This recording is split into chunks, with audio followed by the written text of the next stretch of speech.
Hello again everyone, and welcome back to another plan with me. Today I'm going to be planning for the month of December in my Archer and Olive bullet journal. This month I'm going to start off with my monthly divider as usual, and then we're going to jump into a monthly planning page, so I'm excited to show you how I go about doing that. I'm going to jump right in and turn to my next blank page in my notebook. I really like to use craft paper in my journal spreads, and I find that the easiest and cheapest way to do that is opting for paper bags at the grocery store, and these paper bags make great filler and background. So I'm just going to rip off a piece of the bag in an organic shape, place it on my page to see how I like it, and then I'm going to trim it up and glue it down.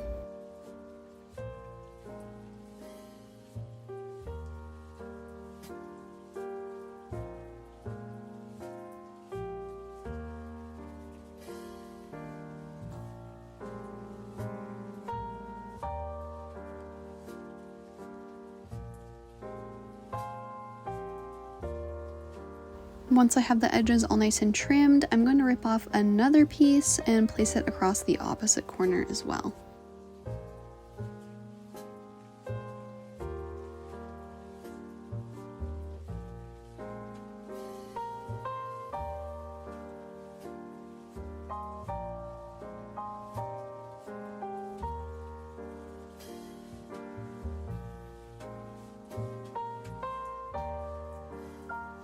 So, you know when you go shopping, you buy something fragile and they wrap it up in that weird tissue paper?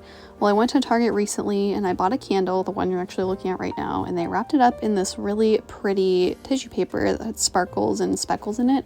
So I thought it'd be really cool to save for this journal spread, and that's exactly what I'm gonna do. Just like I did before, I'm gonna rip it and layer it on top of the brown craft paper on both sides.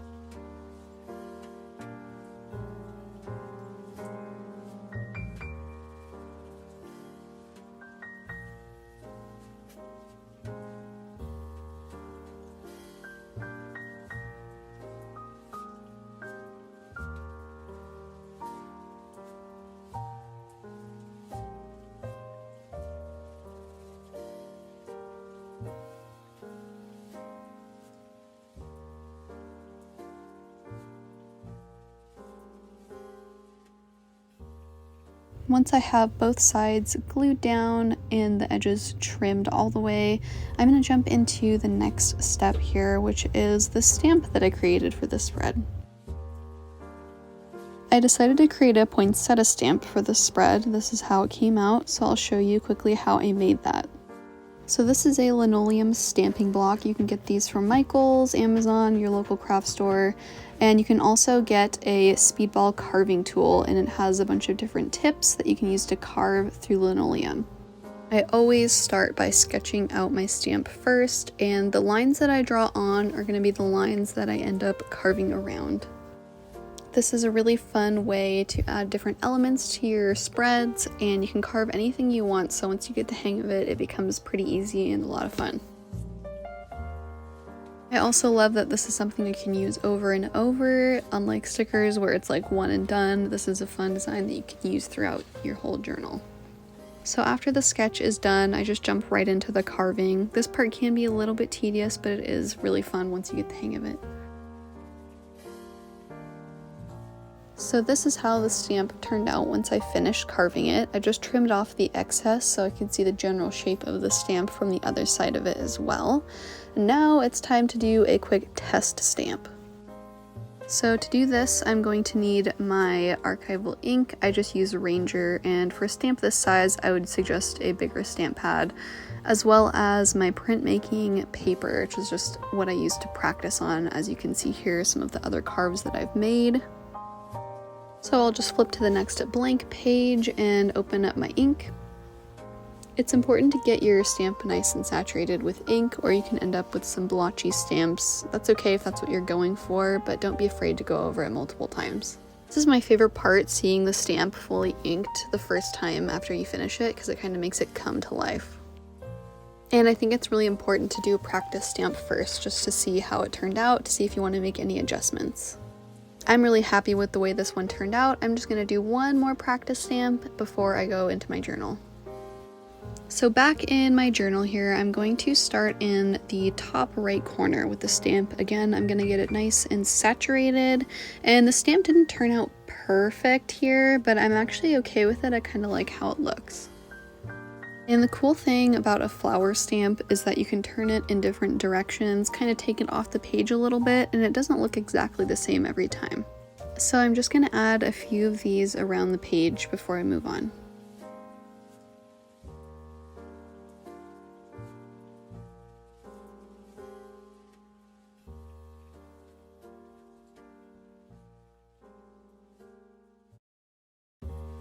So once all the flowers are on there, I'm going to bust out these letter stamps. I picked these up from Joann. They were 20 bucks originally, but I got them on sale with a coupon, of course. And I'm just going to spell out December across the bottom here.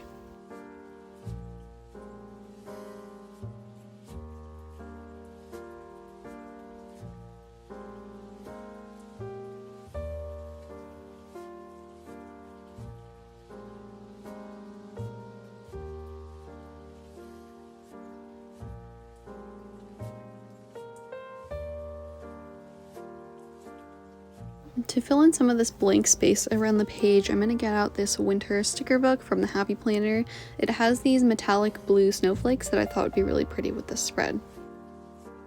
So I'm just going to place them around the edges of the page. I really like that they kind of match the shimmer that's in the tissue paper. I think it's going to add a nice element to the page.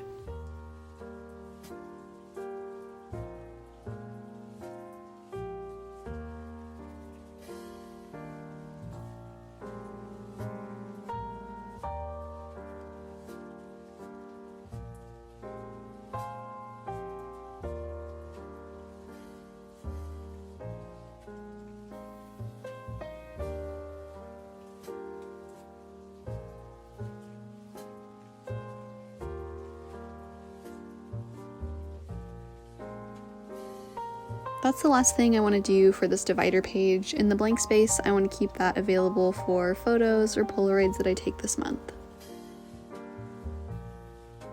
So turning the page now, I'm going to jump into the monthly setup for December. And for this, I'm going to get out more of the sparkly tissue paper that I got from Target, and I'm going to bring that over into this page as well.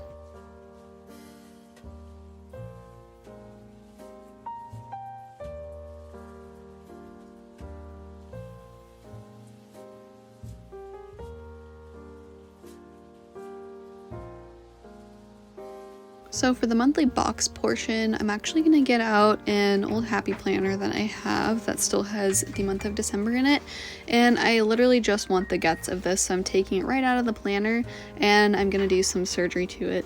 So I'm going to take my trusty paper cutter and I'm just going to line it up and cut off all the edges. I really like reusing old planner supplies that I wouldn't otherwise touch, and I think this will add a nice clean layout to the spread as well.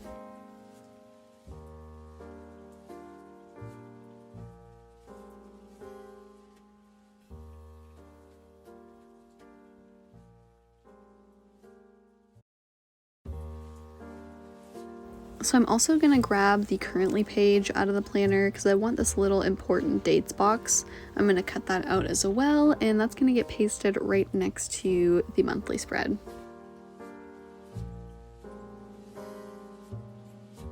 I'm just going to use my Tombow adhesive tape runner and tape all of these into the page.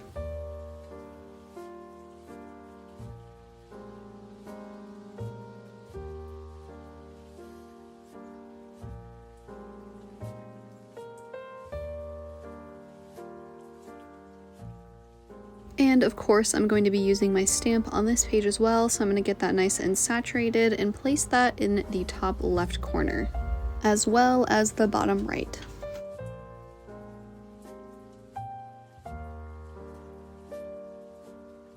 Then I'm going to get out my trusty date stamp. I absolutely love this and I use this every single month, but I just want the December 2021 portion of it, so I'm going to ignore the actual date on it. And to do that, I'm just going to use this scrap piece of paper to block that and make sure none of that ink transfers onto the page. I still have these really old Mambi stickers that I got from Michael's years ago, and I still really love them, so I'm gonna grab just a couple of the poinsettia stickers and layer them across the page. I think that really ties in the stamp, and it also pulls out some of the red speckles from the tissue paper. I'm also going to use this quote from the same sticker book. I really want to pull out more of the red in the spread, so I think it's perfect to fit right along the side. I also love that I can still use all of my Happy Planner stickers in my journal because they still make my heart smile. To tie up the spread, I'm going to add more of the snowflake stickers that I used in the divider page along the edges of this as well. It'll again pull in the sparkles from the tissue paper, but also tie it into the divider a little bit more.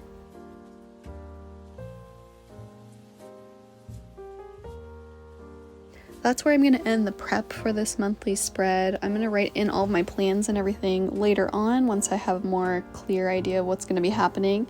But I really like how this came out. It's clean, easy to look at, and then I have all these empty pages that I will use for my weekly spreads as well. You'll be able to find pictures of those over on my Instagram at Natalie Dove Draws, so be sure to check that out as well. I loved how simple this spread turned out, and I loved that I was also able to use a lot of supplies that I already had on hand or I had just gotten anyways from the store, and the colors really worked nicely together. The spread will be super simple to fill in and reference for my weekly spread setups later on as well, which I really appreciate. I found that it's really important to have something that's easy to look at and quickly reference when it comes to planning and journaling. I really love how the stamp turned out as well. That was super fun to make, so I think that's something that I will be incorporating into my spreads more often. I just want to thank you again for planning with me for this month of December. I had a really fun time putting this spread together. I hope you got some inspiration from it as well. Make sure to follow me on Instagram to see weekly spreads as well as after the pens and how this spread turned out in the end. Thank you for joining me, and I hope you have a Merry Christmas and Happy Holidays. See you next time. Bye!